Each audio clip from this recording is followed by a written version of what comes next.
ከተሰቀሉትም ከክፉ አድራጊዎቹም አንዱ አንተስ ክርስቶስ አይደለህምን?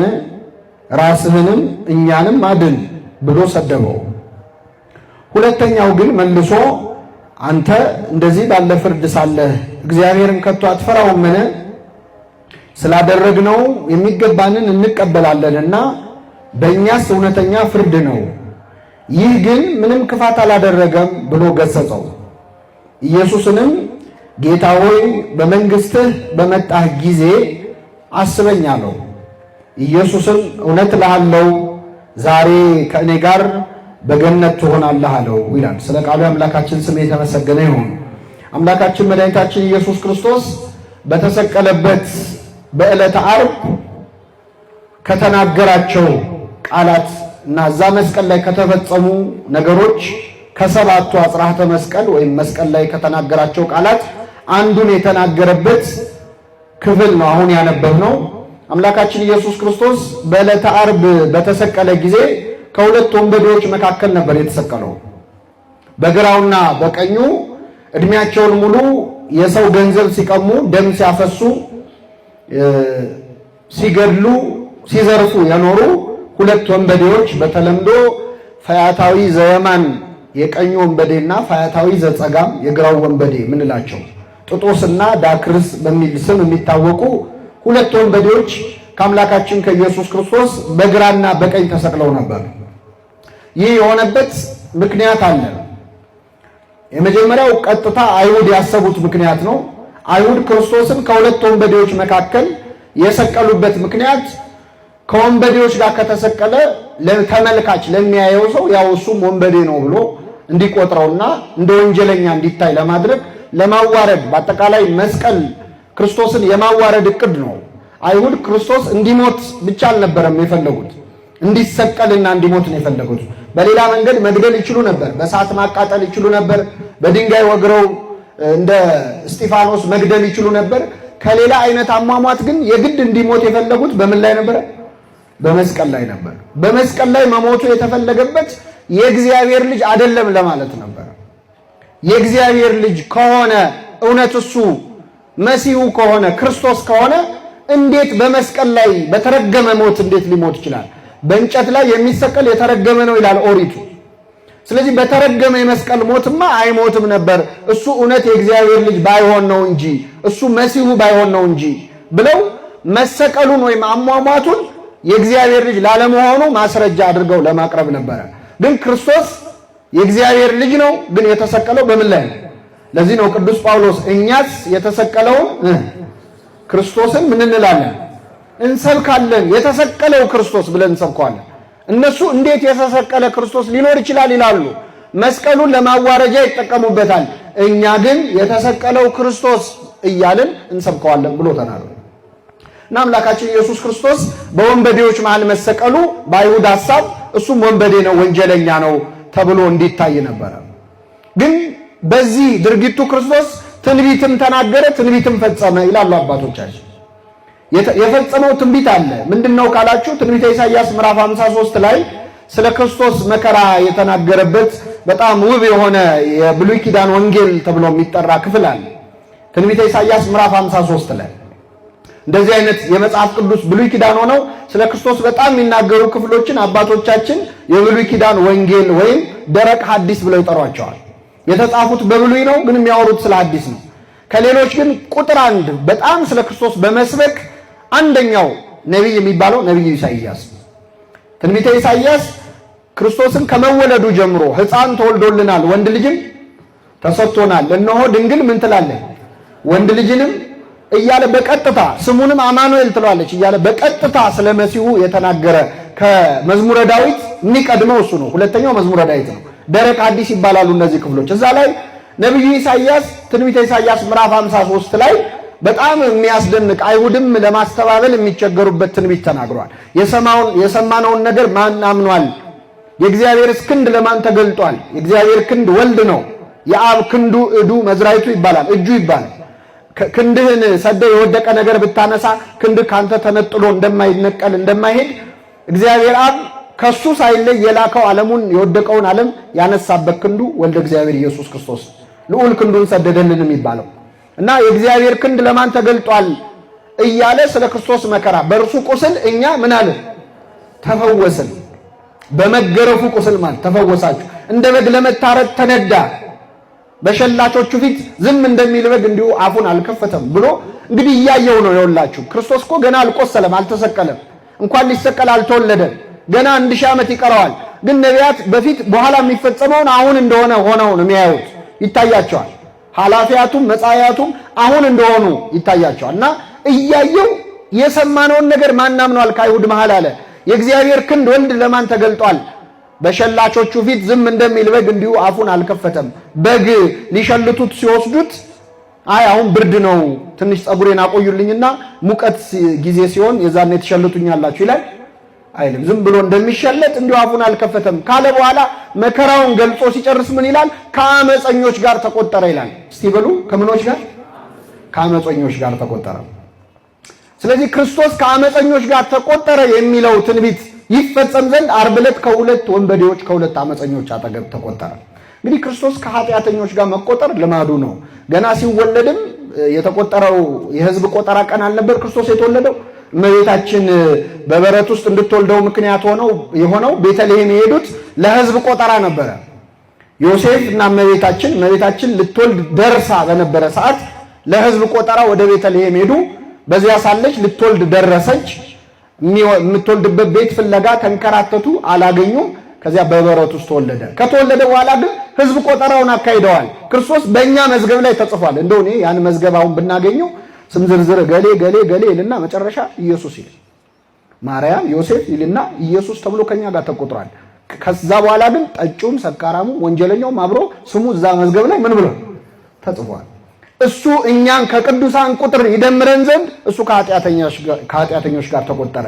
ከመይደምረን ምስለ ነፍስ ተጻድቃን ከጻድቃን ነፍስ ጋር ይደምረን ዘንድ እኛን ከቅዱሳን ጋር አንድ ያደርገን ዘንድ እሱ ከኃጢአተኞች ጋር ተቆጠረ። አሁን ክርስቶስ እያንዳንዳችን እንደሱ ከወንበዴዎች ጋር እንድንሰቀል አይፈልግም፣ እንድንሞትለት አይፈልግም፣ እንድንኖርለት ነው የሚፈልገው። እሱ ለኛ ብሎ ከኃጢአተኞች ጋር ተቆጥሯል። እኛ ደግሞ ለሱ ብለን ከኃጢአተኞች ቁጥር እንድንወጣ ይፈልጋል። እሱ ለኛ ብሎ ከሌቦች ጋር አብሮ ተቆጥሯል። እኛ ለሱ ብለን ከወንጀለኞች ከኃጢአተኞች ቁጥር እንድንወጣለት ይፈልጋል። ያለ ማለት እግዚአብሔር በቸርነቱ ይርዳል። ስለዚህ የመጀመሪያው ትንቢት እሱ ከአመፀኞች ጋር ተቆጠረ የሚለው ነው። ሁለተኛው ክርስቶስ ትንቢትም ተናግሯል ይላሉ አባቶቻችን። በግራውና በቀኙ የተሰቀሉ ሁለት ወንበዴዎች ናቸው። መጨረሻ ላይ በቀኝ የተሰቀለው ወንበዴ ወደ ገነት ሲገባ፣ በግራ የተሰቀለው ወንበዴ ወደ ሲኦል ወረደ። በዕለተ ዓርብም በዕለተ ምጽአትም ሊፈርድ ክርስቶስ ሲመጣ ኃጢአተኞችን በስተምኑ ነው የሚያቆማቸው?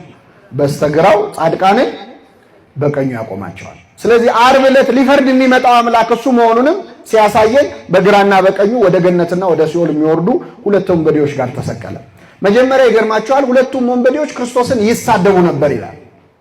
ይሳደቡ ነበር። የማቴዎስ ወንጌል ምዕራፍ 23ን ስታነቡ ወንበዴዎቹም ያንን እያሉ ይሰድቡት ነበር ይላል። የቀኙም የግራውም ወንበዴ ክርስቶስን ይሰድቡት ነበር። እንግዲህ ክርስቶስ ዓርብ ዕለት ያልተሰቃየ ሕዋስ የለውም። መላ ሰውነቱ ነው መከራ የተቀበለው። በራሱ ላይ የሾህ አክሊል ደፍቷል። በሰውነቱ ላይ ጅራፍ ወርዶበታል። አጥንቱ እስከሚታይ ድረስ ተገርፏል። ክርስቶስ የተገረፈው እሾሃማ በሆነ ስለት ባለው እላዩ ላይ ሚስማሮችና የሾሉ አጥንቶች ባሉት መግረፊያ ነው የተገረፈው እና ስጋውን እየነጨ በሚነሳ መግረፊያ ነው የተገረፈው። መላ ሰውነቱ በግርፋት ተሰቃይቷል። ውስጡም ውጪውም በደም ተሸፍኗል። ሲታይ ዓርብ ዕለት የሆነ የተሰቀለ ስጋ ነበር የሚመስለው። ለዚህ ነው ነቢዩ ኢሳይያስ ከሩቅ አየውና ልብስህ እንዴት ወይን መጭመቂያ ውስጥ ወይን እንደሚጨምቁ ሰዎች ልብስ ለምን ሆነ ይለዋል ክርስቶስ። ወይን መጭመቂያ ውስጥ ሄደው በእግራቸው ወይን የሚጨምቁ ሰዎች አሉ። ልብሳቸው ቀይ ይሆን ነበረ እና የክርስቶስ ልብሱ በራሱ ደም ታጥቦ ቀይ ልብስ ሆኖ ነበር። እና በዛ የስቃይ ቀን በዛ የመከራ ቀን ያልደረሰበት የመከራ አይነት የለም። ምላሱ ሐሞትን ጠጥቷል። ጆሮው በጣም ብዙ ስድብ ሰምቷል ክርስቶስ። እንግዲህ በእርግጥ 3 ዓመት ሙሉ ያልተሰደበው ስድብ የለም ክርስቶስ። እንደኛ ደግሞ እሱ ፊት ለፊት የሚሰድቡትን ብቻ ሳይሆን ሌላ ቦታ ሆነው የሚሰድቡትን ስድብ ይሰማል አይሰማም? ይሰማል። በሐሳባቸው የሚሰድቡትን ይሰማል። ስለዚህ 3 ዓመት ሙሉ ተሰድቦ ጋኔን አለብህ ተብሏል። ብዔልዜቡል ተብሏል። የዝንብ ጌታ ማለት ነው። ያልተሰደበው አይነት ያልተሸከመው አይነት ስድብ የለም። ዓርብ ዕለትም አብረው የተሰቀሉት ወንበዴዎች እንኳን እንደው ቢያንስ እየተሰቃየን ነው ብለው አላዘኑለት፣ ይሰድቡት ነበረ። በኋላ ላይ ግን በስተቀኝ ያለው ወንበዴ ድንገት ሐሳቡን ለወጠና እጅግ በጣም ውብ የሆነ ጸሎት ለክርስቶስ አቀረበ። ጌታ ሆይ በመንግስትህ በመጣህ ጊዜ አስበኛል። ይህን ጥቅስ በጣም ሁልጊዜ ስለምንሰማው አዲስ ነገር አይደለም። እኔ ስጀምረው ቅድም ጨረሳችሁት ራሳችሁ። ጌታ ሆይ በመንግስትህ በመጣህ ጊዜ ምን በለኝ። አንዳንድ እንደዚህ ገና ሲጀምር የምንጨርሰው ጥቅስ አለ፣ ግን ቃሉ በጣም በጣም ትልቅ ትርጉም ያለው ነው። እስቲ እያንዳንዱን ቃል አብረን እንበል። ጌታ ሆይ በሉ። ድምጻችሁ ብቻ ነው። እሺ አስበኝ። የመጀመሪያው ጌታ ሆይ ነው። ክርስቶስን ጌታ ሆይ ብሎ ጠራው ይሄ ወንበዴ። በጣም ብዙ ሰዎች ክርስቶስን ጌታ ሆይ ብለውታል፣ ግን የዚህን ወንበዴ ጌታ ሆይ ማለት በጣም እናደንቀዋለን። ለምን? ይህ ወንበዴ ክርስቶስን ጌታ ሆይ ያለው ዓርብ ዕለት ነበረ። ሌሎች ሰዎች ጌታ ሆይ ጌታ ሆይ ጌታ ሆይ ብለውታል። እንደውም ከማብዛታቸው የተነሳ ጌታ ሆይ የሚለኝ መንግስቴን ምን አይልም አይወርስም፣ በልባችሁ ብቻ ነው ባፋችሁ ነው እንጂ በልባችሁ አይደለም እስኪል ድረስ ሰዎች ጌታ ሆይ ይሉት ነበር። ይህ ወንበዴ ግን ጌታ ሆይ ያለው በዛን ቀን ክርስቶስ በሚሰደብበት ዕለት ነው። ሰው ሁሉ ጌታ ጌታ በሚልህ ቀን አብሮ ጌታ ማለት ቀላል ነው። ሰው ሁሉ በሚሰድብህ ቀን ግን ጌታ ሆይ ማለት በጣም ከባድ ነው። ጌታ ሆይ ሆይ ቃል አክብሮ ነው። ስንጸልይ በሰማያት የምትኖር ምናችን ሆይ አባታችን ሆይ ሆይ ቃል አክብሮ ቃል አንክሮ ይላሉ አባቶቻችን። የማድነቅ ቃል የማክበር ቃል ነው። ጌታ ሆይ አለው። ከዚያስ ምን አለ? በመንግስትህ አለ። በመንግስትህ ማለት ምን ማለት ነው? አንተ ንጉስ ነህ፣ የራስህ ግዛት ያለህ የራስህ መንግስት ያለህ ነህ ማለት ነው። ስለዚህ ካጠገቡ ያለው ክርስቶስን ንጉስ ነህ አለው ማለት ነው። ክርስቶስ ንጉስ ነው አይደለም? ነው። ይህ ወንበዴ ክርስቶስን ያየው ግን እንደ ንጉስ አልነበረም። በወታደሮቹ ታጅቦ ምንጣፍ ተነጥፎለት በአማረ ዙፋን ላይ ተቀምጦ ነው ያየው አይደለም። ሲገረፍ ነው ያየው። ሐሞት ሲጠጣ ነው ያየው። እጆቹን በሚስማር ተቸንክሮ ነው ያየው። ንጉስ ያማረ ልብስ ይለብሳል፣ ክርስቶስ ግን እርቃኑን ተገፎ ነው ያየው። ንጉስ ዘውድ ይደፋል፣ ክርስቶስ ግን የደፋው ምንድን ነው? የሾህ አክሊል ነው። ንጉስ ጌቶች ከስሩ ያሉ ጭፍሮች ይዋጉለታል፣ ክርስቶስ ግን ጭፍሮች ሲያሰቃዩት ሲያንገላቱት ነው ያየው። ንጉስ መስሎት አይደለም ሲያየው፣ አለባበሱም የንጉስ አይደለም፣ ሁኔታውም የንጉስ አይደለም። አንተ ግን ንጉስ ነህ አለ። የራስህ ግዛት ያለ ንጉስ ነህ አለ። እግዚአብሔር ንጉስ ነው አይደለም? ነው። እግዚአብሔር እሰ ንጉስ ውእቱም ቅድመ ዓለም። ነቢየ እግዚአብሔር ዳዊት እግዚአብሔር ከዓለም አስቀድሞ ንጉስ ነው ይላል። እንደውም ከምድራዊ ንጉስ የእግዚአብሔር ንግስና ይበልጣል። ምድራዊ ንጉስ የሚነግሰው ምን ሲያሟላ ነው? እስቲ ንገሩኝ። ሲቪክስ የሚባል ትምህርት ተምራችኋል? ንጉስ ለመሆን አንድ መንግስት ለመቋቋም ምን ያስፈልጋል? መሳሪያ እንዳትሉኝ፣ የአፍሪካ ነገር እኮ አይታወቅም። ምን ያስፈልገዋል? ንጉስ ለመሆን ግዛት ያስፈልገዋል? አያስፈልግም? ህዝብ ያስፈልገዋል? ሰራዊት ያስፈልገዋል? ያኔ ነው ንጉስ የሚባለው። እግዚአብሔር ግን ግዛቱ ሰማይና ምድር ሳይፈጠሩ ሰውና መላእክት ሳንመጣ ሰራዊቱ መላእክት ሳይኖሩ ማናችንም ሳንመጣ በፊት እግዚአብሔር ካለም አስቀድሞ ምንድነው? ንጉስ ነው። እኛ መተን አላነገስ ነው፣ መርጠን አላነገስ ነው። ከዓለም አስቀድሞ ንጉስ ነው። መላእክቱ አሁን ንጉስ የሚፈራው በሰራዊቱ ነው፣ በሰራዊቱ ብዛት። እግዚአብሔር ግን በመላእክቱ ብዛት አይፈራም። ለመላእክቱ ክብራቸው ነው እሱ ነው እንጂ እነሱ ለሱ ክብሩ ሆነው አያውቁ። የመላእክትን ማይረግ ጫማ አድርጎ ይኖራል ይላሉ አባቶቻችን ትምህርተ ቡሐትን ሲተረጉሙ። ማይረገ መላእክትን ጫማ አድርጎ ይኖራል። እንደ ጫማው ናቸው እነሱ። በመላእክቱ ብዛት እግዚአብሔር አይከበርም። እግዚአብሔር ለመላእክቱ ክብራቸው ነው። ክብሮሙ ለመላእክት ይባላል። እግዚአብሔር የመላእክት ክብራቸው ነው። ስሙ የተመሰገነ ይሁን። አሁን ኪሩቤል ተሸከሙትም ሲባል እንደዚህ ነው። ኪሩቤል ጫማው ናቸው ለእግዚአብሔር። እስቲ ልጠይቃችሁ፣ ጫማችንን እንሸከመዋለን ወይስ ይሸከማል? መልሱ። ይሸከመናል እንሸከመዋል? ተስማሙ እንጂ እንሸካከማለን አይደል? ይሻላል። እንሸከመዋለን እንዳንል ከስር ያለው እሱ ነው አይደል? ይሸከመናል እንዳንል አንጠልጥለነው የምንዞረው እኛ ነን። እንሸከመዋለንም ይሸከመናለን። እግዚአብሔር የሚሸከሙትን የሚሸከም አምላክ ነው። ስለዚህ መላእክቱ እንኳን ቢበዙም ቢሸከሙትም ጫማው ያህል ናቸው እንጂ ለሱ ክብሩ አይደለም። ስለዚህ እሱ ንጉስ ነው። ምድራዊ ንጉስ ለጊዜው ቢነግስ ወይ በህልፈት ወይ በሽረት ከስልጣኑ ይወርዳል። በህልፈት ማለት ይሞታል። ዓለምን ያንቀጠቀጡ ነገስታት ከስልጣናቸው ይወርዳል። በሽረት ደግሞ በቁም በሕይወታቸው እያሉ ከስልጣናቸው ይወርዳሉ። እግዚአብሔር ግን ህልፈትም ሽረትም የሌለበት ንጉሥ ነው። ምን አለው ታዲያ? በመንግስትህ ብሎ ንጉሥ ነህ አለው። ከዚያ ምን ባልክ ጊዜ። ይሄ ደግሞ በጣም ይገርማል። በመጣ ጊዜ ማለት ይሄ ወንበዴ እኮ እያየው ያለው ክርስቶስን ሊሞት ትንሽ ቀርቶታል። እየተሰቃየ ነው ያለው። ግን ምን አለ? አሁን ሞተህ እንደማይ ታመህ እንደማይ መሞት አይቀርም፣ ትሞታለህ። ግን ሞተህ አትቀርም። ከሞት ምን ትላለህ? ተነስተህ አትቀርም፣ ወደ ሰማይ ታርጋለህ። አርገህ አትቀርም፣ ዳግም ልትፈርድ በመጣህ ጊዜ። አይገርማችሁ? ያው መቼስ ስትሞት አስበኝ አይደለም ያለው። ሞተህ አትቀርም፣ ተነስተህ አርገህ ዳግም ልትፈርድ በዳግም ምጽአት ስትመጣ ያኔ አስበኝ አለው። ይሄ ወንበዴ ማን ነው የነገረው?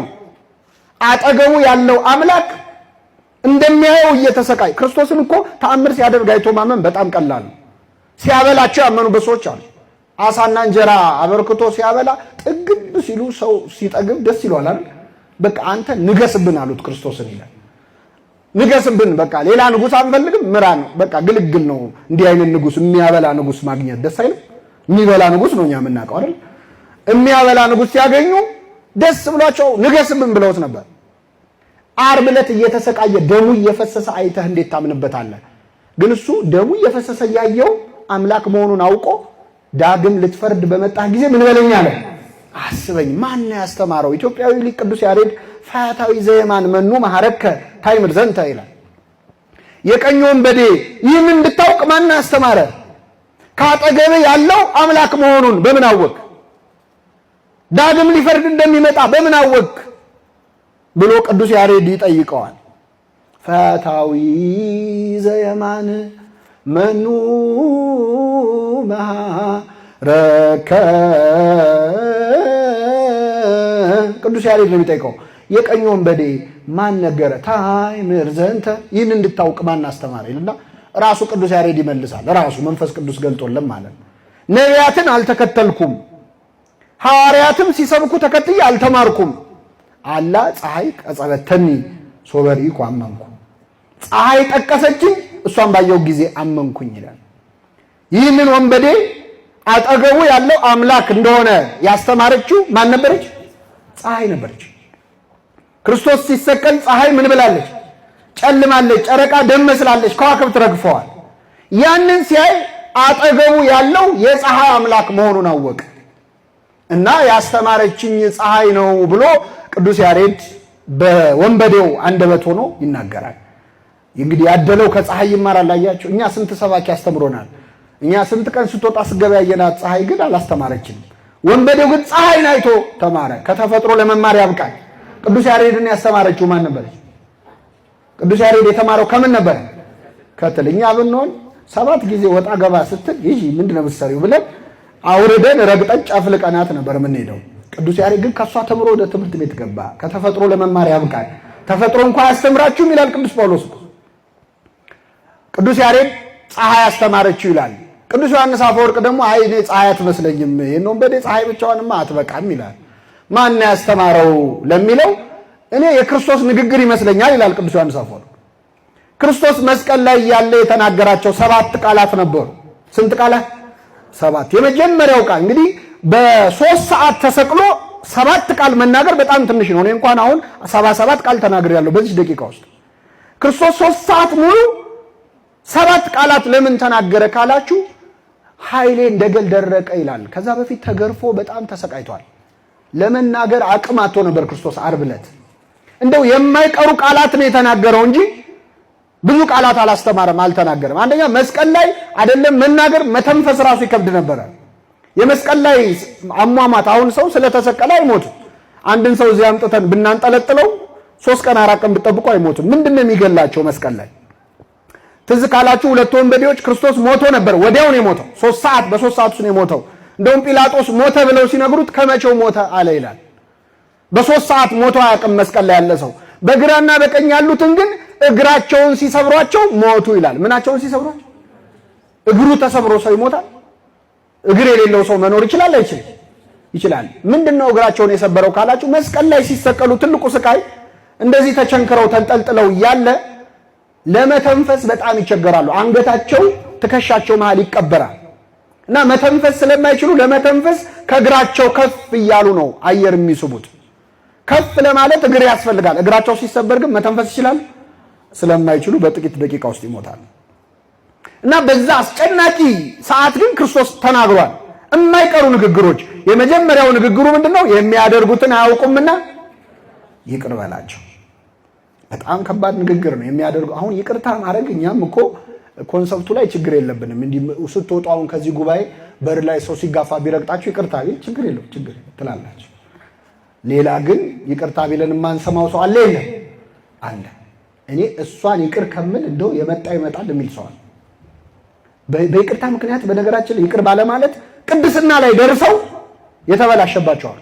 አንድ አባት ተፈጥሮን እስከማዘዝ ደርሶ በቅቶ ቅድስና ላይ ደርሶ ተፈጥሮ ሁሉ ይታዘዝልን ነበር። ዝናብ ማዝነብ ልክ እንደነ ኤልያስ ማለት ብዙ ተአምር ይሰራል። በኋላ የሆነ ሰው መጣና እንደው አባት ያለው ቅዱስ ከሆነ በኋላ እኮ እንደው ትዝ ይልሃል ድሮ ያስቀየመህ አንድ ሰው ነበር፣ እህትህን ደፍሮ ከሱ ጋር ገለዋለሁ ብለህ ፈልገህ አጣኸው፣ እንደው አሁን መጥቶ ይቅር ቢልህ እንደው ይቅር አትለውም ሲለው እኔ እሱን አለ እሱን ይቅር ከምል መሬት ተሰንጥቃ ተዋጠኝ አለ። መሬት ተሰንጥቃ ዋጠችው።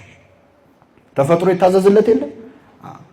ይቅርታ የመጨረሻው ቅጽበት ላይ ሰውን ይቅር ማለት በጣም ያማል አይደል? ይከብዳል፣ ህመም አለው። ክርስቶስ ይህንን ህመም ያውቀዋል። ዓርብ ዕለት ታሞታል። እያንዳንዱ ቁስል እኮ ማንን ይቅር ለማለት የቆሰለው ነው? እኛን ይቅር ለማለት። ይቅርታ ያማል። የይቅርታን ህመም ከሱ በላይ የሚያውቀው የለም። ይቅር ብሎ ተቸንክሯል። ይቅር ብሎ የሾህ አክሊል ደፍቷል።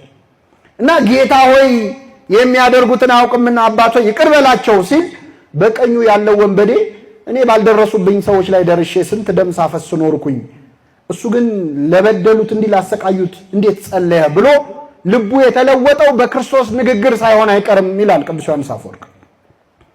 አባ ጊዮርጊስ ደግሞ ይላል መሰላችሁ? አባ ጊዮርጊስ ይሄ ወንበዴ ይላል የተሰቀለው ከጌታ በስተቀኝ ነው እና ለጥቂት ሰዓትም ቢሆን የክርስቶስ የመስቀሉ ጥላ ያረፈው በቀኝ በኩል ነበረ። ስለዚህ ይሄ ወንበዴ ልቡ የተመለሰው የጌታ ጥላ ስላረፈበት ሳይሆን አይቀርም ይላል። ክርስቶስ ጥላውን ያሳረፍብን ሁላችን። እውነት የክርስቶስ የሐዋርያት ጥላ ይፈውሳል ነበር? የጴጥሮስ ጥላ አሁን ይፈውስ ነበር። ጥላ አሁን ይፈውሳል? በእኛ ዘመን አይነ ጥላ ነው እንደውም ጥሩ አይደለም።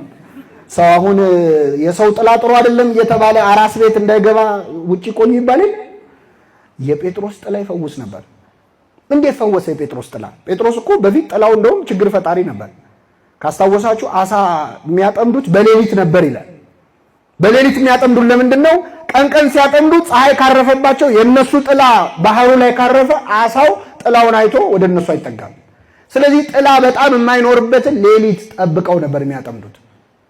አሳ የሚያሸሸው የጴጥሮስ ጥላ፣ በኋላ ግን ነፍሳትን የሚያጠምድ ሆነ። በጥላው ብቻ መፈወስ ጀመረ። ክርስቶስ ሐዋርያቱም ከሱ በላይ ያደረጋቸው። እውነት እውነት እላቸዋለሁ በእኔ የሚያምን እኔ የማደርገውን ያደርጋል፣ እኔ ከማደርገው በላይ ያደርጋል ብሎ ነበረ። ክርስቶስ በጥላው አልፈወሰም፣ አቅቶት አይደለም ግን አልፈወሰም። ሐዋርያቱም ግን በጥላው እንዲፈውሱ አደረጋቸው። ክርስቶስ ማን ነው? ቅዱስ ጳውሎስ ጨርቁ ለታመመ ሰው ቆርጠው ሰዎች ወስደው ሲያስለኩት ይፈውስ ነበር። የክርስቶስ ጨርቅ ይፈውስ ነበር? አይፈውስም? ይፈውሳል፣ ግን ለብሶት እያለ ነበር። አውልቆ ሰጥቶ አልነበረም የፈወሰው። ሐዋርያቱ ግን ከሱ በላይ እንዲያደርጉ ኃይልን ሰጣቸው እና ቅዱስ ጴጥሮስ ማን ነው? ቅዱስ አባ ጊዮርጊስ ዘጋስጫ የጌታ ጥላ አርፎበት ሳይሆን አይቀርም ይላል። ጥላውን በሁላችን ላይ ያሳርፍብን። ወንበዴው ምን አለ? ጌታ ሆይ በመንግስት በመጣ ጊዜ ምን በለኝ አስበኝ አለ። አስበኝ ማለት እንደው አንድ ወንበዴ በቀኝ በኩል ተሰቅሎ ነበር እንደው የት ገባ በለኝ ማለት ነው አይደለም። አስበኝ ማለት ይቅር በለኝ ማለት ነው። የቸርነትን ስራ ስራልኝ ማለት ነው። እኛ እግዚአብሔርን አስበኝ ስንለው ማረኝ ነው። እግዚአብሔር እኛን አስቡኝ ካለ በሕጌ በትእዛዜ ኑሩ ማለት ነው። በጉብዝና ወራት ፈጣሪህን ምን በል አስብ ማለት ዝም ብለህ አስታውስ ሳይሆን ኃጢአት ልትሰራ ስትል ፈጣሪ ያለ ለካ ብለህ አስበው ማለት ነው። እና የወንበዴ ጌታ ሆይ በመንግስት በመጣ ጊዜ አስበኛል። ይሄ ጸሎት እኛ አሁን አንጸልየውም። ይገርማቸዋል በጣም የኛ ልመና እውነት ለመናገር እንዲህ አይነት ልመና የለም እኮ። ቤተክርስቲያናችን አደነቀችው። የዚህ ወንበዴ ልመና ስታየው የሚሰራ ልመና እንደሆነ ስለገባት ቅዳሴ ላይ አስገባችሁ። ቅዳሴ ላይ ይባላል አይደለ? ተዘከረነ እግዚእ በውስተ መንግሥትከ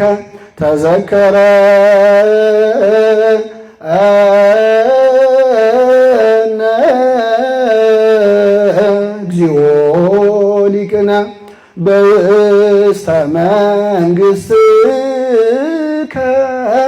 ተዘከረነ እግዚኦ በውስተ መንግሥትከ በከመ ተዘከርኩ ለፈያታዊ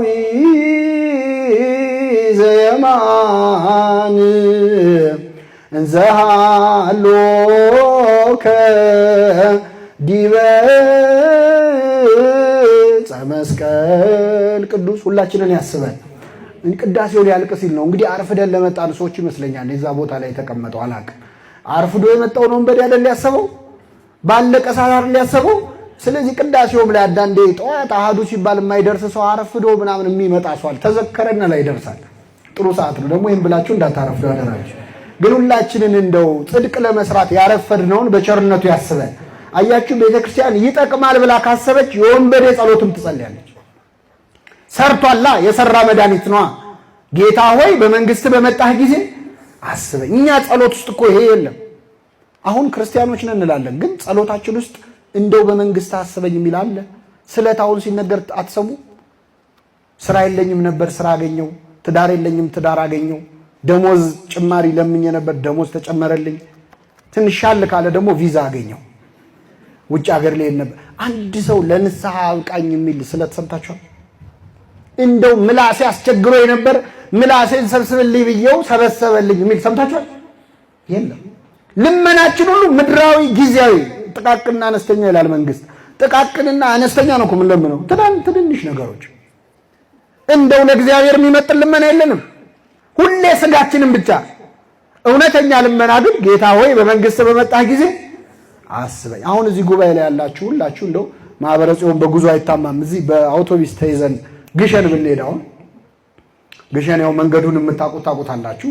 አልጋ ባልጋ ነው አይደል? እና ግሸን ላይ መኪናው እንደው ትንሽ ከሾፌሩ ቁጥጥር ውጭ ቢሆንና ወደ አንድ ገደል እንደው ቢወርድ ሁላችንም እንጮሃለን። ወደ ማን? አቤት ምን አድርግ ብለን። ግን አልተሳካም። በደንብ መግባት ጀመረ፣ መስጠም ጀመርን። ውሃው እግራችን ጉልበታችን ጋር ደረሰ። እንጮሃለን። ወደ ማን ነው? ምን አድርግ ብለን አንገታችን ጋር ደረሰ። 5 ደቂቃ ነው የቀረው። አድነን ነው አሁንም የምንጮህ። አንድ ሰው ለንስሐ በቃ እንደው ነፍሴን አደራ አይባልም? የሁላችንም ሐሳብ ከዛች ወንዝ ወጥቶ ኑሯችንን ምን ለማለት ለመቀጠል። ይኸው አሁን ተመልከቱ። የቀኝ ወንበዴ ጌታ ሆይ በመንግስት በመጣ ጊዜ ምን በለኝ። የግራው ግን አንተ ክርስቶስ ከሆንክ ራስህንም እኛንም፣ እኛ የግራው ነን የቀኙ ነን።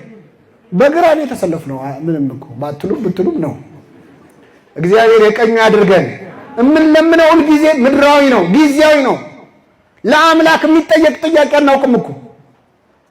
ለሰው የሚጠየቅ ጥያቄ ነው የምጠይቅ። ደህና ገንዘብ ያለውን ሰው ልትለምነው የምትችለውን ነገር ዓለም ሁሉ በእጁ ያለ አምላክን ትለምናለህ። ቆመ ትንሽ ነው። የወንበዴ ግን ጸሎት ያውቃል በእውነት ትትናው ደግሞ ጌታ ሆይ በመንግስት በመጣህ ጊዜ አስብ። መንግስት ውስጥ አስገባኝ አላለም። ለምን? ምን አይነት ጥጋብ ነው? ቀጥታ መንግስተ ሰማያት ትላለህ እንዴ እንዳይባል ማለት አስበኝ አለ። ስራውን ለማን ተወለት?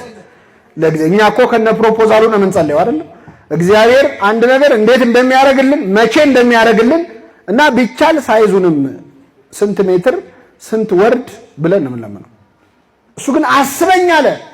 እውነተኛ ጸሎት ማለት ችግርን እግዚአብሔር ፊት ማስቀመጥ ነው እንጂ እግዚአብሔርን ማማከር አይደለም። አንዳንድ ሰው ያማክረዋል እግዚአብሔርን፣ እንደው ችግራችንን እንዲህ አድርገህ ብትፈታው ይላል። ያንተም ምክር አይፈልግም። እንደ ሕዝቅያስ ወስዶ ጸሎቱን ቤተ መቅደስ ውስጥ አስቀምጦ ሰጠ። እመቤታችንም አሳይታናለች። ወይን እኮ የላቸውም ስጣቸው አላለችም። አዝንብላቸው አላለችም። ውሃ ወይን ለውጥ አላለችም። ወይን እኮ ጸሎት ማለት ችግርን እግዚአብሔር ፊት ማስቀመጥ ነው። እንደዛ ለማድረግ ያብቃል። እና የወንበዴ ጌታ ሆይ በመንግስት በመጣ ጊዜ አስበኝ አለ። ኃጢአቴን አታስብብኝ እኔን ግን አስበኝ ማለቱ ነው ይላል ቅዱስ ቄርሎስ። ኃጢአቴን አታስብ እኔን አስበኝ። መንገደኞች አብረው የሄዱ መንገደኞች በኋላ ሲገናኙ ይተዛዘኑ የለ ወይ? በመስቀል መንገድ ላይ ካንተ አጠገብ ነበርኩ ጌታ ሆይ በክብርህ ዕለት አስታውሰኝ እኔንም ይላል። እና የወንበዴ ይልመና ለመነ። ክርስቶስ እውነት እልሃለሁ ዛሬ ከኔ ጋር ቤት ትሆናለህ፣ በገነት ትሆናለህ አለ። የወንበዴ በገነት እንዲገባ የዛን ቀን የሰራው ገድል ብዙ ነው። ይገርማቸዋል። ከፍ ብዬ ላንብብላችሁ። ጌታ ሆይ በመንግስት በመጣ ጊዜ አስበኝ። በንግግር ብቻ ነው እንግዲህ፣ በቀረችው ምላሱ ተጠቀመባት። ሰው ባፉ መስክሮ ይጸድቃል የሚለው ለዚህ ወንበዴ ሳይሆን አይቀርም። ምላሱን ተጠቅሞ በቀረችው ሰዓት እንደውም አንድ ሰው ምን አሉ መሰላችሁ? ባለቅኔ ናቸው። የወንበዴ እድሜውን ሙሉ ሲሰርቅ ነው የኖረው። መጨረሻ ላይ ምን ሰረቀ ካላችሁ መንግስተ ሰማያት። እዛው መስቀል ላይ ገነትን አልሰረቅም? አዎ፣ ኪሩብ የገነትን በር ሰይፍ ይዞ ይጠብቃል። እሱ እዛ መስቀል ላይ ተነጋገረ ከባለቤቱ ጋር ቤት በኩል እንደሚገባ ማለት ነው። ጨረሰ። ሌብነት አድርገን አንየው፣ ግን የቀረችንን እድሜ ለንስሐ ለመጠቀም ያብቃን እግዚአብሔር። ይህም ብቻ አይደለም ያደረገው። ይገርማቸዋል። ከፍ ብለን ስናነብ በግራ ያለው ወንበዴ አንተ ክርስቶስ አይደለም ራስህንም እኛንም አድን ብሎ ሰደበው ይላል። ይሄ ማለት ፕሮቪደንሻሊቲዝም የሚባል ነገር አለ። አንዳንዴ ችግር ሲመጣበት እግዚአብሔር የለም የሚል ሰው አለ። እውነት ካለ በዙፋን እውነት ኃይል ካለ ለምን እንደዚህ ይሆናል የሚል መከራ ሲመጣበት የፈጣሪን መኖር የሚክድ ሰው አለ። ወይም ደግሞ የእግዚአብሔር ልጅ መሆንን ራስን ለማዳን መጠቀም። ይሄ የሰይጣን ሐሳብ ነው። በነገራችን ላይ ዓርብ ዕለት ብቻ አይደለም። አሁን ሰሞኑን በምንጾመው ጾም በዐቢይ ጾምም መጥቶ ዲያብሎስ ምንድነው ያለው? የእግዚአብሔር ልጅ ከሆንክ ድንጋዩን ምን አድርግ። የእግዚአብሔር ልጅ የሆነ አይርበውም ያለው ማን ነው? የእግዚአብሔር ልጅ መሆን ድንጋይን ዳቦ ለማድረግ አይደለም። ሰይጣን ግን ይመክራል። አንቺ የእግዚአብሔር ልጅ ከሆንሽ ክርስቲያን ከሆንሽ እየጸለይሽ እንዲህ እያረክ ለምን ትቸገራለህ? ለምን ትራባለህ? ለምን ትታመማለህ? ብሎ የእግዚአብሔር ልጅ መሆንን ለስጋ ጥቅም የሚያስተዋውቀው ዲያብሎስ ምን አለው? የእግዚአብሔር ልጅ ከሆንክ ራስህንም አድን እኛንም አድን። እኛንም ካላዳንክ ራስህንም ካላዳንክ ግን የእግዚአብሔር ልጅ አይደለም ማለት ነው ብሎ ሰደበው። ሁለተኛው ግን መልሶ የቀኝ ወንበዴ ምን አለ? አንተ እንደዚህ ባለ ፍርድ ሳለ እግዚአብሔርን ከቶ አትፈራውም አለው ይላል። እንደው መስቀል ላይ ልትሞት ነው፣ ትንሽ ደቂቃ ነው የቀረና በቀረች ሰዓት እንደው ትንሽ ልብ አይመለስም አለው። እንደዚህ አይነት ሰው አለ። ሊሞት ትንሽ እየቀረው በቀረው ሰዓት ኃጢአት የሚሰራ ሰው አለ። በቀረችው እድሜ ሩቅ አትሂዱ። እኛ እኮ እንደዛ ነን። ስንት ዓመት እንደቀረን ታውቃላችሁ? ዛሬ ቢሆንስ ምን ሞተው፣ ነገ ጠዋትስ ቢሆን ምን ሞተው አናውቅም። ወንጌላዊ ዮሐንስ በሕይወቱ ስቆ አያውቅምና ቁጹረ ገጽ ትለዋለች ቤተክርስቲያን። ፊቱ በሐዘን የጠቆረ በተለይ ዓርብ ዕለት ክርስቶስ ሲሰቀል ቆሟል ነበር። እዛ አይቶ የጌታ መከራ አይኑ ላይ ስላለ ፊቱ ሐዘን አለበት። ለዚህ ነው ሁለቴ ሞት የለም ብሎ የወሰደው ጌታ። ሞትን በምድር ያላየው በኋላ ሰማዕት ይሆናል። በረከቱ ይደርብን እና ቅዱስ ዮሐንስ አንድ ቀን ግን ከልቡ ከት ብሎ ስቋል። ምንድነው ያሳቀው? አንድ ሰው ልብስ ሲያሰፋ አይቶ። ምን ያስቃል ካላችሁ ልብስ የሚያሰፋው ሰውዬ ተከራክሮ ቁመቱን ወርዱን ሲከራከር የእግዚአብሔር መልአክ መጣና ለዮሐንስ የሰውዬ እኮ ነገ ጠዋት ይሞታል አለ። ምን እያደረገ ነው አሁን? ልብስ እያሰፋ። ስንቴ ተስቆብን ይሆን በቅዱሳን? ስንት ልብስ አሰፍተን። አባ ጊዮርጊስ ዘጋስጫ ደግሞ ገድሉ ላይ አንዲት ሴት ጥጥ ትፈትላለችና ስትፈትል ጋቢ ለመስራት አንድ ጋቢ ለመስራት ነው ጥጥ ትፈትላለች እና በጣም በዛ የፈተለችው አይበቃም ብላ ግን ትፈትላለች። አባ ጊዮርጊስ መጣና በቅድስናው አውቆ ማለት ነው እስካሁን የፈተልሽው ይበቃል አቁም ያላት፣ አትድከም ያላት። ስለ ጥጥ የተነገረ እንዳይመስላችሁ። ከጋቢያችን በላይ የምንፈትል ሰዎች አለን እኮ። ስንት ዓመት እንደምንኖር አናውቅም፣ ስንት ጊዜ እንደቀረን አናውቅም። ግን ዘላለም እንደሚኖር ሰው ነው የምንለፋው። ንስሐ ግባ ሲባል ብዙ ሰው ቆይ አሁን ትንሽ ጊዜ በእግዚአብሔር ፍርድ እጅ ሆኖ እንኳን ንስሐ አይገባም ማለት ነው። እንደ ሀገር መስቀል ላይ ነን፣ ብዙ ክፉ ነገር አለ። አሁንም ንስሐ ለመግባት ግን ቆይ ነው የሚለው ብዙ። ቅዱስ ጴጥሮስ ጌታ ሆይ አሁን ልከተልህ አለመቻሌ ለምንድን ነው ብሎ ነበር ሐሙስ ዕለት። አሁን አትከተለኝም ስለው አሁን ልከተል ያልቻልኩት ለምንድን ነው? ብዙዎቻችን አሁን መከተል አንፈልግም እግዚአብሔር። የብዙ ሰው እቅድ ለወደፊቱ ነው። ብዙ ዓመት ይኖር ይመስል ወጣቱ ቆይ ትንሽ እድሜ እንትን ይበል። ቅዱስ አውግስጢኖስ የተባለ ሊቅ ሰው አፍሮ የማይናገረውን ነገር ተናግሯል በእኛ ወክሎ። ምን አለ መሰላችሁ? ጌታ ሆይ ኃጢአት ሰርቼ ገና ስላልጠገምኩ ትንሽ ጠብቀኝ፣ በደንብ ላዳርስና ምኖቹን አፍ አውጥተን አንልም እንጂ እኮ ብዙዎቻችን አሁን በጣም መንፈሳዊ መሆን አንፈልግም። ትንሽ ብቻ ቢሆን ሳይበዛ አይደለም። ፈጣሪን እንደ ፍሌቨር ነው የምንጠቀምበት ብዙዎቻችን። ማለት ጣል ቢል ጥሩ ነው አይደለ? ክርስትና ለክፉም ለደጉ በጣም ክርስቲያን መሆን አንፈልግም፣ ዝግጁ አይደለንም ገና ላይላዩን ብቻ ሆነን ልክ እንደ አክቲቪቲ ሰው በትርፍ ጊዜው ዋና ዋኛለው፣ ሳይክል ነዳለውና ቤተክርስቲያን ሄዳለው ይላል። እግዚአብሔር ለብዙ ሰዎች የትርፍ ጊዜ ጉዳይ ነው። ገና ነን፣ አልጠገብንም። ወጣቱ ጉልበቱ ሲያልቅ ነው ወደ እግዚአብሔር መመለስ እቅድ ያለው። ዘፋኙ ድምፁ ሲበላሽ ነው ወደ እግዚአብሔር መመለስ የሚፈልግ። ቆይ ትንሽ ድምፄ እንትን ይበልና በእውነት እግዚአብሔር ቸር ነው፣ መቼም ብንመጣ ይቀበላል አይቀበልም? አሁን ይሄን ወንበዴ የት ከርመ ነው አሁን ልትሰቀል ስትለው ደግሞ ትዝምልህ አላለው። ዛሬ ከኔ ጋር ቤት ትሆናለህ፣ ብትዘገይም ይቀበላል። ጴጥሮስን እኮ በ55 ዓመቱ ነው የጠራው፣ በጉልምስናው በእርጅናው ነው የጠራው። ዘግይቶም የሚመጣን ሰው እግዚአብሔር ይቀበላል። እና በፍርድ ላይ ያለ ግን ልቡ አልተመለሰም ነበረ። አንተ በዚህ ፍርድ እያለ እግዚአብሔርን አትፈራውም ብሎ ጓደኛውን መከረ። የቀኝ ወንበዴ አያችሁ፣ የጥበብ መጀመሪያ ማንም መፍራት ነው። ምን ስብከት ቢሰብከው ከዚህ የተሻለ ስብከት የለም። እግዚአብሔርን አትፈራውም ምን አለው? እኛ ስላደረግነው የሚገባንን እንቀበላለንና በእኛ ላይ የተፈረደው እውነተኛ ፍርድ ነዋል። ለተረገመው የመስቀል ሞት የሚያበቃ ኃጢአት ሰርተናል፣ ይገባናል አለ። ተአምኖ አጣው ማለት ነው፣ ኃጢአትን ማመን ይገባናል መሰቀል ካለ በኋላ ይህ ግን ምንም ክፋትን አላደረገም አለው ክርስቶስ። ይህ ግን ንጹህ ነው አለ ክርስቶስ። ንጹህ ነው ብሎ ዓርብ ዕለት እኮ የመሰከረ ሰው የለም። ልጃቸውን ከሞት ያስነሳላቸው ሰዎች ልጄን ከሞት አስነሳልኝ እንጂ ምን አጠፋ አላሉ። ደሟን ቀጥ ያረገላት ያቺ ሴት ደሜን ቀጥ አረገው እንጂ ምን አደረገ አላለች። አንድ ሰው 11ዱም ሐዋርያት ይሁዳ ራሱ የሸጠው ነው፣ የቀሩት ሐዋርያትም እግሬ አውጪኝ ብለው ነው የጠፉት። እረሱ ንጹህ ነው ብሎ ዓርብ ዕለት የመሰከረለት አንድም ሰው የለም ከዚህ ወንበዴ በስተቀር ማለት ነው። ንጹህ ነው አለ፣ ምንም ክፋት አላደረገም። ያ 38 ዓመት በአልጋ ተይዞ የነበረ በሽተኛ ነበር አይደለ? መጻጉዕ የምንለው እሱ እንኳን እንዴ ከአልጋ ያስነሳኝ እንጂ ምን አጠፋ አላለም። እንዲያውም ሐሙስ ዕለት በሊቀ ካህናቱ ቤት በጥፌ የመታው እሱ ነበረ ክርስቶስ። እንደውም ጌታ የሚገርማችሁ በጥፊ ሲመታው ለምን ትመታኛለህ አለ ይላል። እስኪ በሉ ለምን ትመታኛለህ? አሁን ዓርብ ዕለት ክርስቶስ ያ ሁሉ ጅራፍ ሲወርድበት ለምን ትመቱኛላችሁ ብሏል አላለም። ይሄ ሰውዬ ሲመታው ግን ለምን ትመታኛለህ አለ። ቃሉ ሙሉ ምንድነው የሚለው? ክፉ ተናግሬ ከሆነ ስለ ክፉ መስክርብኝ፣ መልካም ተናግሬ ከሆነ ስለምን ትመታኛለህ ማለቱ ነው። አልጋህን ተሸክመ ሂድ ከማለት ውጪ ምን ክፉ ቃል ተናግሬሃለሁ ከሆነ መስክር፣ አለዚያ ለምን ትመታኛለህ? ጌታ ያመመው ጥፊው ሳይሆን ባዳነው ሰው መመታቱ ነው። ካልጋ ያስነሳው ሰው ሲመታው አመመው፣ ሌላው ሲምታኝ አንተ እንዴት ትመታኛለህ? በኃጢአታችን አምላካችንን ከመምታት ይሰውራል። ማንም ያልመሰከረውን ግን የቀኝ ወንበዴ ይህ ግን ምንም ክፋትን አላደረገም ብሎ ስለ ክርስቶስ ንጽህና መሰከረ ማለት። ንስሐ ገባ፣ ልብ አድርጉ። ለመስቀል ሞት የሚያበቃ ኃጢአትን በድለናል አለ። ጓደኛውን መከረ፣ ስለ ክርስቶስ ንጽህና መሰከረ። ከዚያ ጸለየ፣ ጌታ ሆይ በመንግስትህ በመጣህ ጊዜ ምን በለኝ አስበኛል። ልክ ይህንን ሲል ክርስቶስ እውነት እልሃለሁ ዛሬ ከኔ ጋር በገነት ትሆናለህ ነው። መቼ? ዛሬ።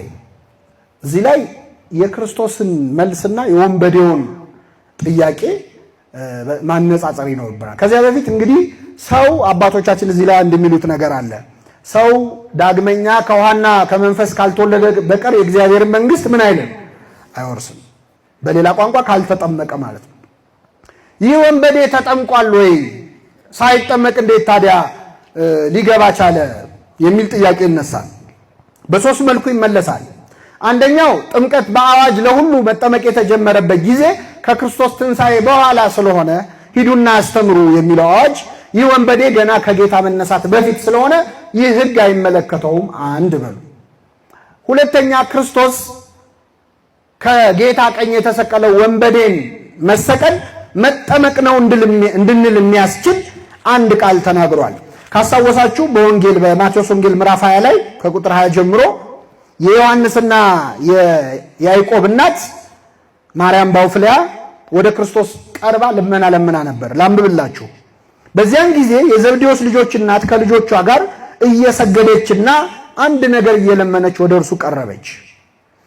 እርሷም እነዚህ ሁለቱ ልጆቼ አንዱ በቀኝህ አንዱም በግራህ በመንግስትህ እንዲቀመጡ እዘዝ አለችው ይላል። ከኔ ጋር ናችሁ? በመንግስት ምን እንዲሉ እንዲቀመጡ አለ። እንግዲህ ክርስቶስ እነግሳለሁ ሲል ምድራዊ ንጉስ የሚሆን መስሏት ነው። እሷ ግን ክርስቶስ የነገሰው በምን ላይ ነው?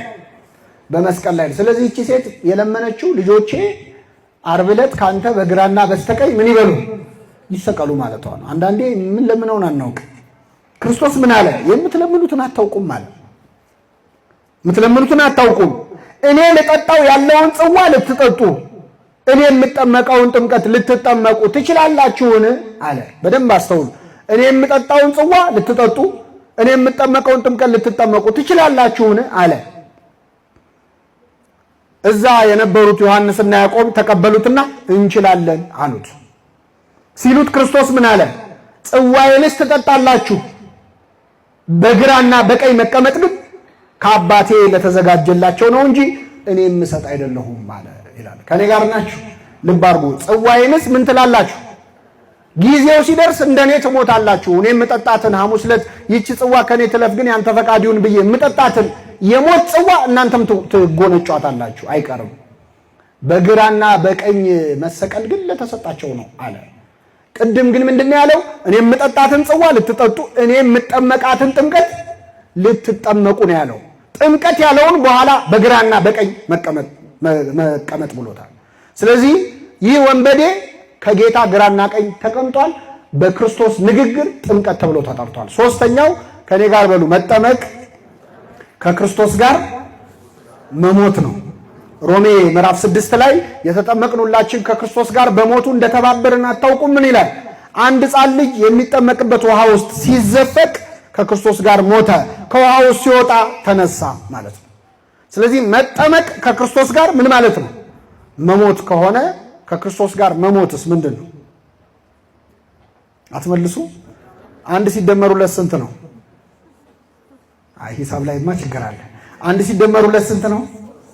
ሁለት ሲደመር አንድስ? አቤት የቅይር ጸባይ አይደለ? ስለዚህ አሁን ልድገምላችሁ ጥያቄው። መጠመቅ ከማን ጋር መሞት ነው? ስለዚህ ከክርስቶስ ጋር መሞት ምንድን ነው? መጠመቅ። ይህ ወንበዴ ባይጠመቅም ከማን ጋር ሞቷል?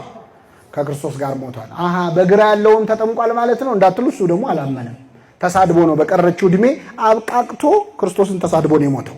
በቀረው ዕድሜ ኃጢአት ሰርቶ የሚሞት ሰው አለ። በቀረው ዕድሜ ደግሞ ንስሐ የሚገባ ሰው አለ። በእውነት በዕድሜያችን ንስሐ ለመግባት ያብቃል። የመጨረሻ እዚህ ላይ የምናገኘው ምንድን ነው? ጌታ ሆይ በመንግስትህ በመጣህ ጊዜ አስበኝ ለሚለው ቃል ክርስቶስ የሰጠው መልስ እውነት እልሃለሁ ዛሬ ከእኔ ጋር በገነት ትሆናለህ የሚል ነው። መቼ?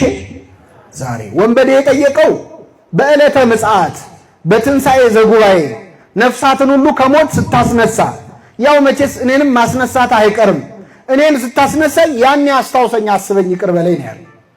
ክርስቶስ ግን እውነት እውነት እልሃለሁ መቼ ነው በገነት የምትኖረው? ዛሬ አለው። ክርስትና እንደዚህ አይነት ድንቅ ሃይማኖት ነው። ድንቅ አምላክ ነው ክርስቶስ። ምኑ ነው የሚያስደንቀው? አንድን ወንበዴ ገነት ትገባለህ አለው። አዳምና ሔዋን ከነ ልጆቻቸው ሲኦል ቁጭ ብለው ይጠባበቃሉ። ካሁን መጥቶ ከሲኦል አወጣን እያሉ፣ እሱ ግን ለአንድ ወንጀለኛ ወንበዴ ዛሬ ከኔ ጋር ቤት ትሆናለህ፣ በገነት ትሆናለህ። እግዚአብሔር ከፈለገ ይችላል አይችልም? ይችላል። አቤት ይሄ ታሪክ አሁን ድርሳነ ሚካኤል ላይ ቢሆን የተጻፈው፣ ታምረ ማርያም ላይ ቢሆን የተጻፈው፣ ሰዎች በቃ እናንተ ተረት ነው አይደል ስራችሁ ነበር የሚሉ። እንዴት አንድ ወንበዴ ስታስቡት እንዴት ዝም ብሎ ምን አድርጎ ነው ዝም ብሎ የሚገባው? እንግዲህ ክርስቶስ ከማረ አሁን በላይ ሰብ በጥርኝ ውሃ ምህረት አገኘ ሲባል እንዴት በጥርኝ ውሃ ይላሉ? በበርሜል መሆን ነበረበት? በጥቂት ወይም በብዙ እግዚአብሔር ማዳን ይችላል አይችልም? አንዱ ሊቅ ምን ይላሉ? እግዚአብሔር መንግስቱን በርካሽ ዋጋ ሸጠው፣ በጠብታ እንባ ይሸጠዋል መንግስቱ። ሰበብ ነው የሚፈልገው እግዚአብሔር ይቅር ለማለት፣ ሰበብ ነው የሚፈልገው። እኛ ይቅር ላለ ማለት ነው ሰበብ የምንፈልገው። እግዚአብሔር ግን ሰውየው ላይ ይፈልጋል፣ በዙሪያው ምን ላግኝበት፣ በምን ሰበብ ልማረው የሚል አምላክ ነው። ይሄ ነው የሚያጽናናን። የምንመላለሰው እኮ የሚያጽናናን ምንም ባንሰራ አንድ ቀን እኮ ብርድ ላይ ቁጭ ብለው እኮ ቃሌን ሰምተዋል ይላል እግዚአብሔር። ሌላ ቦታም ብርድ ላይ ቆመን ሌላ የሰራነውን ኃጢአት እንደሚቆጥረው ማለት ነው። አውስ ፈታኝ አምላክ ነው። ክፉ ሐሳብ ኃጢአትን ክፉ ሐሳብ ያሰብነውን ይቆጥራል። ጽድቅ ያሰብነውንም ይቆጥራል። አንድ ሰው እግዚአብሔር ቤት ለመሄድ እየፈለገ ውስጡ እየተመኘ ግን መሄድ አቅቶት የቀረሰው አለ። ክርስቶስ የመጣውን ሊቆጥርለት ካቃተው ያሰበውን ይቆጥርለታል። አቅቶት ነው እንጂ እኮ ሊመጣም አስቦ ነበር ይላል። ሞልታ ያጠፋሃትንም አላርም ያያል እግዚአብሔር። ጠዋት ልትነሳ ሞልታት ሰምተን እንዳልሰማ የሆንካትን እጅም በዳበሳ ወስደ ያጠፋሃትን አላርም ያስባታል። አላርም ሞልቶ ነበር መነሳት አቃተው እንጂ ይልልሃል እግዚአብሔር። ለኃጢአትም ለጽድቅም እኩል እያንዳንዱን የሚቆጥር አምላክ ነው። እውነት ነው የምነግራችሁ፣ እዚህ ቁጭ በማለታችን የምናገኘውን ዋጋ ብናውቀው በዘበኛ አንወጣም ከዚህ። ይቆጥራል እያንዳንዷን ሰዓት፣ ከቤት እዚህ የመጣንበትን እርምጃ። አንድ ወንድማችን የንስሐ አባት ይዞ አንድ ነገር ደውሎ ጠየቀኝ። ምንድነው? ጥሩ አባት ናቸው በጣም ግን ራቀኝ መንገዱ አለ እና እግዚአብሔር ከሰፈር እሳቸው ድረስ የምትሄደውን እርምጃ ቆጥሮ ይቅር ይላል። አባት ይቀርልህ ወይስ አይቀርልህ አልኩት። ስለው አይ እንደዛ ከሆነ ይሁንልኛል። እግዚአብሔር ምህረት ፈልገን የሄድናትን እያንዳንዷን እርምጃ ይቆጥራል አይቆጥርም? አንድ አባት ምን ሆነ መሰላችሁ? ከገዳም ተነስቶ በጠዋት ውሃ ሊቀዳ ለገዳሙ ይሄዳል። ብዙ ኪሎ ሜትር ተጉዞ ውሃ ቀጥቶ ሲመለስ ይመሻል። ይሄዳል፣ ይመሻል። መጨረሻ ሰለቸው። ምን አለ? እግዚአብሔር ሆይ እኔ የመነኮስኩት ውሃ ልቀዳ አይደለም ልጸልይ ነው። ስለዚህ ጌታ ሆይ ነገ በጠዋት ስነሳ እዚህ ጋር ውሃ ካላፈለክልኝ ከዛሬ በኋላ አልሄድም፣ ዛሬ የመጨረሻ ጉዞዬ ነው አደራህን ብሎ መሄድ ጀመረ። ከዛ ሲሄድ ከኋላው የእግዚአብሔር መልአክ ይከተለዋል። ዞር ሲል ሲያየው መልአክ ነው። በእጁ ይዟል መዝገብ። ምን እያረክ ነው? እርምጃህን እየቆጠርኩ ነው። ቆጥሬ ዋጋ ሊሰጥ ነው እግዚአብሔር ነው እንዴ አለ። አዎ እግዚአብሔር ሆይ ትንሽ ጨምርልኝ፣ ወደዛ ራቅ አድርገዋል። እግዚአብሔር እያንዳንዱን ድካማችንን ይቁጠርልን። ሌላው ቀርቶ ይገርማቸዋል፣ ኃጢአት ለመስራት ያመነታንበትን ጊዜ ይቆጥራል እግዚአብሔር። እንሰራዋለን እኮ ግን ዛሬ እንኳን ቢቀርብኝ ካልክ እሱን ይቆጥረዋል። አንድ አባት ከስራቸው አንድ ረድ ነበረ የሚያገለግላቸው፣ ከኔ ጋር ናቸው አይደል? እና እሳቸው ጸልየው ሳያሰናብቱት አይተኛም ነበር። አንድ ቀን ግን ሊሰናበት ቡራኬ ሊቀበል ሲመጣ እኛ አባት እንቅልፍ ወስዷቸው ጥሎ እንዳይሄድና እንዳይተኛ ቡራኬ ሳይቀበል መተኛት ከበደው እና በቃ ቁጭ ብዬ እንጠብቃቸዋልና እዛው ቁጭ ብሎ እንቅልፍ ወሰደው። እሱም መጨረሻ ላይ በኋላ እኛ አባት ቀድመው ስለተኙ ቀድመው ነቁ። ሲነቁ ሲያዩት ተኝቷል፣ ግን ራሱ ላይ 7 አክሊሎች የብርሃን አክሊል ተደርጎለታል። አማተቡ፣ ደነገጡ። ከዛ በኋላ አንተ ተነስ ብለው ቀሰቀሱት። እሱ ሲነቃ አያይም፣ አክሊሉን አያይም። ከዛ ምን ሆነ ነው ትናንት ምን ተፈጽሞ ነበር ብለው ጠየቁት። ሲጠይቁት አይ ሳይባርኩኝ አልተኛም ብዬ መጣሁኝ። ከዛ ተኝተው ሳይ አይ በቃ ትቼ ልሂድ ብዬ መንገድ ጀምርና አይ ግን ሳይባርኩኝማ አልተኛም እያልኩ ስመለስ 7 ጊዜ ተመላልሻለሁ። እግዚአብሔር አክሊል የሰጠው ለመመላለሱ ነው። ኃጢአት ላለመስራት ዛሬ ቅርብኝ እስቲ እንደው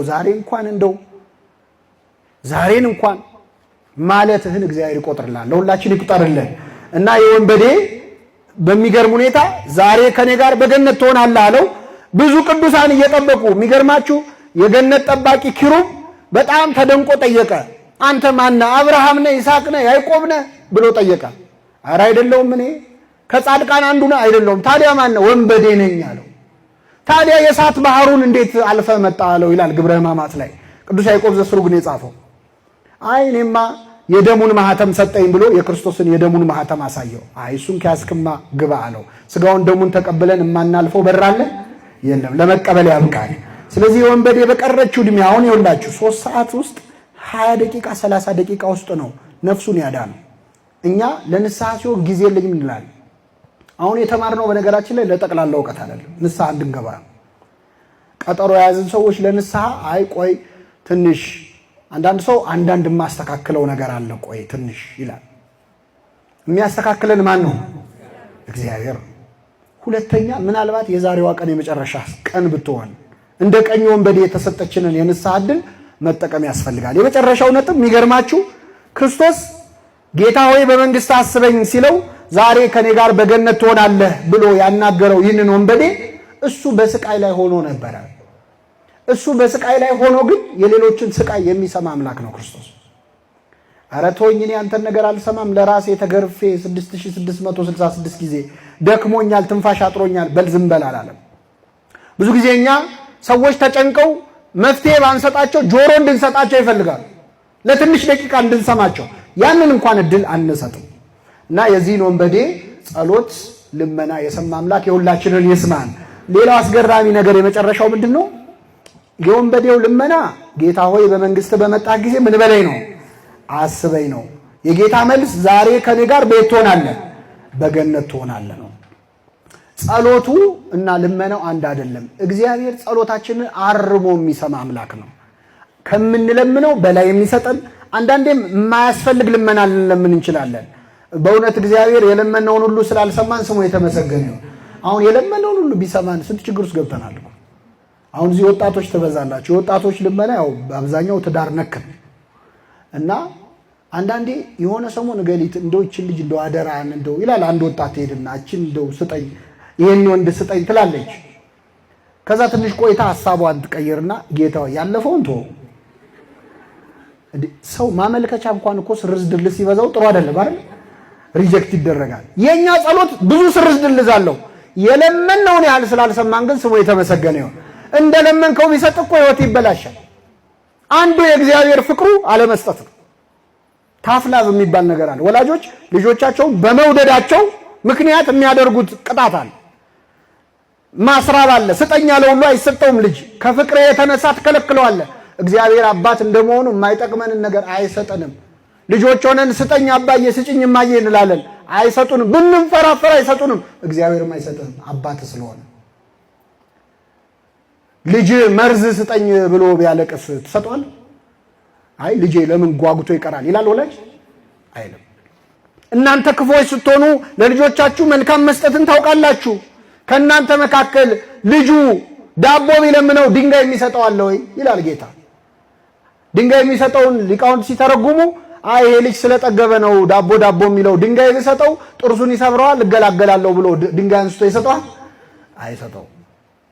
እናንተ ክፉዎች ስትሆኑ ለልጆቻችሁ መልካም ታደርጉ እንደሆን እኔ እንዴት አብልጬ አልሰጣቸው ይላል እግዚአብሔር። ጸሎታችንን አርሞ የሚሰማ አምላክ ነው። ንግግራችን የማይገባ ቢሆንም እሱ ግን ማለት የፈለግነውን ነው። በዚህ በአቡነ ያሳይ ገዳም የሆነውን ልንገራችሁ። አቡነ ያሳይ ገዳም ላይ አንድ ባህታዊ ጸልያል እና ብዙ ትምህርት ያልነበረው ባህታዊ ነው እና አቡነ ያሳይ እንትን ተሳፍረው በጀልባ ተሳፍረው ሄዱና ድምጽ ይሰማሉ። ዋሻ ውስጥ ቀረብ ሲሉ እየጸለየ ነው። ምን ብሎ ነው የጸለየው? ጌታ ሆይ አትማረኝ እያለ ነው የጸለየው። ሲሆን ምን አትበለኝ አትማረኝ። ደነገጡ፣ አማተቡና እንዴት ምን ነክቶ ነው? እኛ ምን ለምነው ማረን እያለ ነው፣ አንተ ጭራሽ አትማረኝ ትላለህ? አይ አንድ አባት መጥተው አስተምረው ነው እንዲህ ብለህ ጸልይ ብለዋል። አይ አባት አይደለም ሰይጣን ራሱ ነው መጥቶ ያስተማረ። በጸሎት አንድ የክርስቲያኖች ጸሎትን አስተምር ብለው አባታችን ሆይ በሰማያት የምትኖር ስምህ ይቀደስ ብለው አስተማሩት።